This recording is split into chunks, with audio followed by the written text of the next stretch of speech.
Hello, it's Professor Stephen Neshiba again, and I'm now here to help you through sample calculation number 2 as part of your pre-lab for the lab, your first lab of the semester.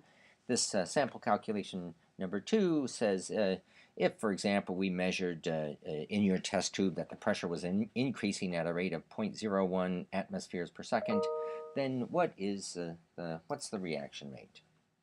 So for that, we're going to be using equations 2 and 3 that are in your lab handout. But for right now, I'll skip that. We'll come back to those. I want to take us to our Excel sheet and just have a look around here. I've added a few items on the Excel sheet in which when you get a moment, pause and add them too. One is the volume of air in the test tube. Another one here is the temperature in Kelvin, and then I've added these other things, other columns here. It might be it's a little bit tricky to get the Greek deltas, but so you don't obviously have to have those if you don't want. That's just a label. So if you want to stop, enter those. And now I assume you're back. So the first one, I think, maybe why don't you just give it a shot? The volume of air in the test tube would have to be the total volume of the test tube minus the volume of the aqueous solution in that test tube. So you want to give that a shot. Okay, here's how I'll go about it. It's pretty straightforward. I'll say that's equal to the volume of the test tube minus the volume of the solution in the test tube, and I'll hit return, and obviously it's just 30 mils. How about another one? Try this one. We're going to need to have the temperature in degrees Kelvin, which will obviously depend on the temperature in degrees Celsius. You want to give a shot at that? You can. Okay, here we go. I'm going to say that's equals to, it's the temperature in Celsius plus 273. Okay, that seems pretty good. And if you remember our little trick on filling down, I can go and grab it and drag it, but in this case, I'll just go to the right and double click, and hopefully that works out just fine. And you should do that too. Okay, so here's the next step on this. So our sample exercise says, what if we happen to find a rate of pressure increase of 0.01 atmospheres? So that's just what I'm going to enter in there. Now, of course, when you do this in lab, these will just be whatever you measure.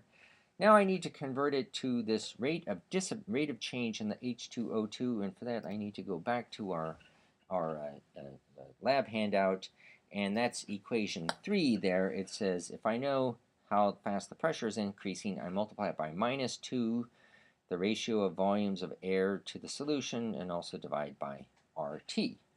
So let's see if we can put that together. I'm going to say equals, wow, well maybe you want to give it a shot first. Okay, so let's see, I'm going to say, what was it, -2 times, now it was in the numerator, actually I don't need that parentheses yet. In the numerator it was the volume of the air, and that was 30, and in the denominator divided by R. Oh, now R, I need to put that in liter atmospheres. That happens to be 0.082. Now times the temperature, and the temperature has to be in Kelvin, so I'll click that box there. Close those parentheses, and we mustn't forget to multiply it by dP dt. There is that. And that looks pretty good. It's a negative sign in front. That's fine because the hydrogen peroxide is disappearing. The only thing on this that I really need to fix before I go for fill down is that I don't want it to be changing the volume of the air when I fill it down. So I want to do this in absolute addressing, and the rest of that looks okay to me. And let's see the third number here. That's the rate. Let's go back to our handout. The rate, that's equation 2, just says take the how the hydrogen peroxide is changing, multiply it by -0.5. You'll probably be able to do that. Why don't you give it a shot? Okay, here we go. That's going to be equal to -1/2 times that value right there. Yeah, okay. So there we go. Now we're just about done, and this is all you need to do for the pre-lab.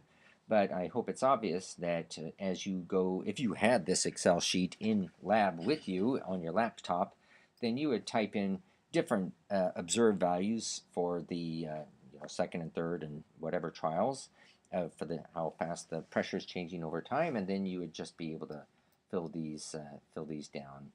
Um, as you go along. For example, in this particular case, let's see, I, I half the concentration of potassium iodide. Who knows what will happen, but let's suppose, just for the sake of argument, that the rate went down by a factor of 2, so that would be 0.005.